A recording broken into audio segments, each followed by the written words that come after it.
Cuidado com o pastor não convertido. Parte 10, dia 6 de novembro de 2024. Mas, possivelmente, alguns podem novamente objetar contra as pessoas irem ouvir outros além de seus próprios ministros.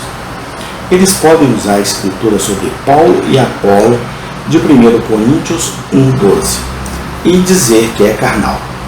Dr. Boetius responde à objeção supracitada da seguinte forma: o apóstolo reprova aqueles que fizeram seitas, dizendo: eu sou de Paulo e eu de Apolo, e nós com ele os reprovamos.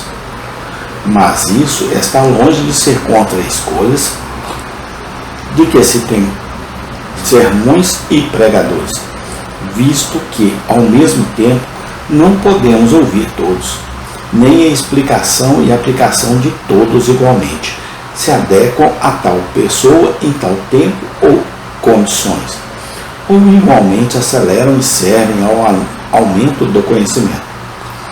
Por isso, o apóstolo, no lugar supracitado, reprova um amor excessivo a ou admiração por ministros particulares, acompanhados de uma contenda pecaminosa, menosprezo e desdém por outros que são verdadeiramente piedosos e com a criação de seitas.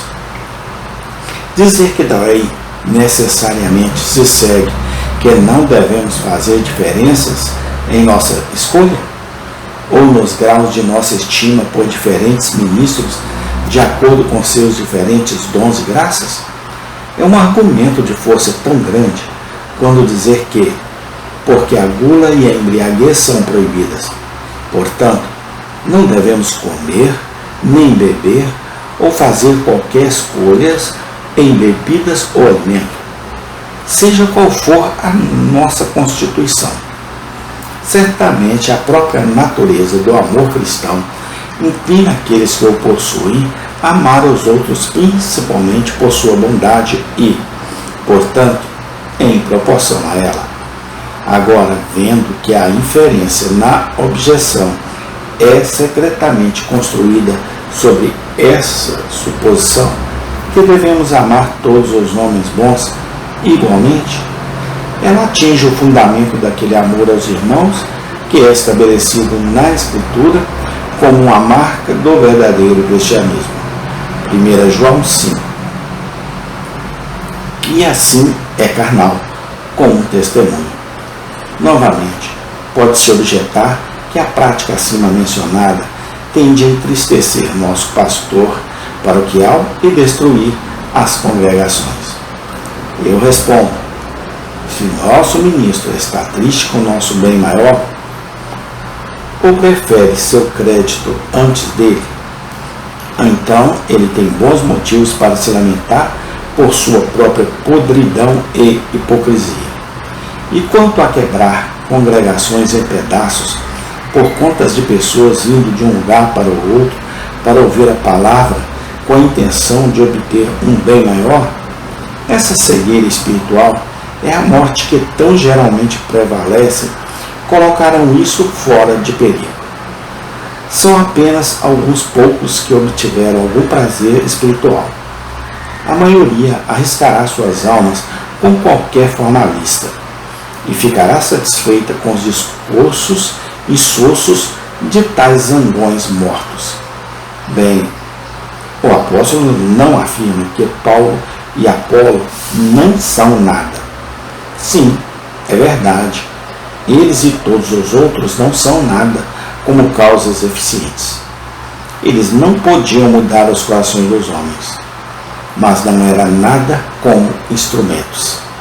A objeção ensinou uma dessas duas coisas: ou que não há diferença nos meios quanto à sua adequação, ou que não há razão para esperar uma bênção maior sobre os meios mais adequados, ambos os quais são igualmente absurdos e já foram refutados.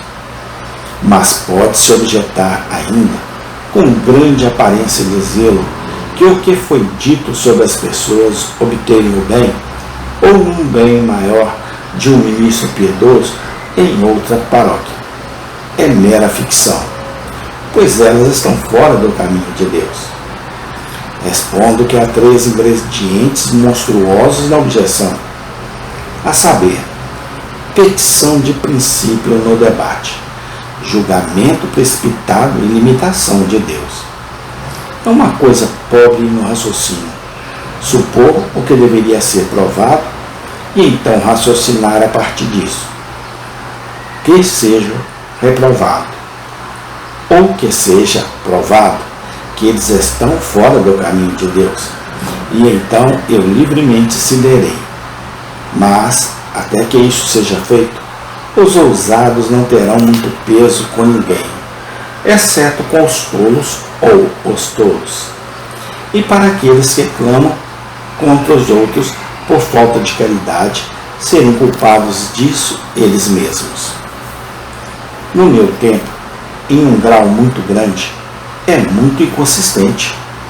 Não é precipitado julgar coisas que nunca ouviram, mas aqueles que receberam benefícios e são sensíveis à sua própria retidão, pensarão que é uma coisa leve ser julgado pelo julgamento do homem.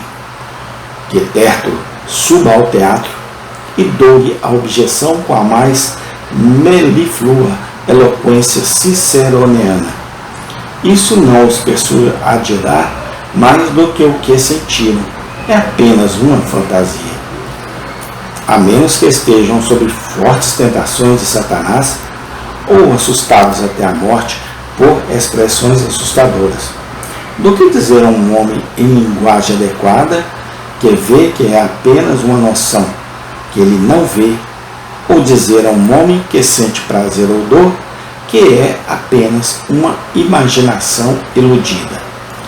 Eles estão completamente enganados.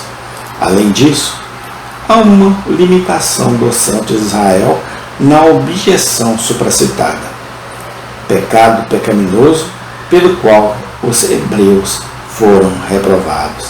Amém. Tem continuação. Pai, dá-nos da tua bênção durante este dia, no nome do Senhor Jesus Cristo. Amém e amém.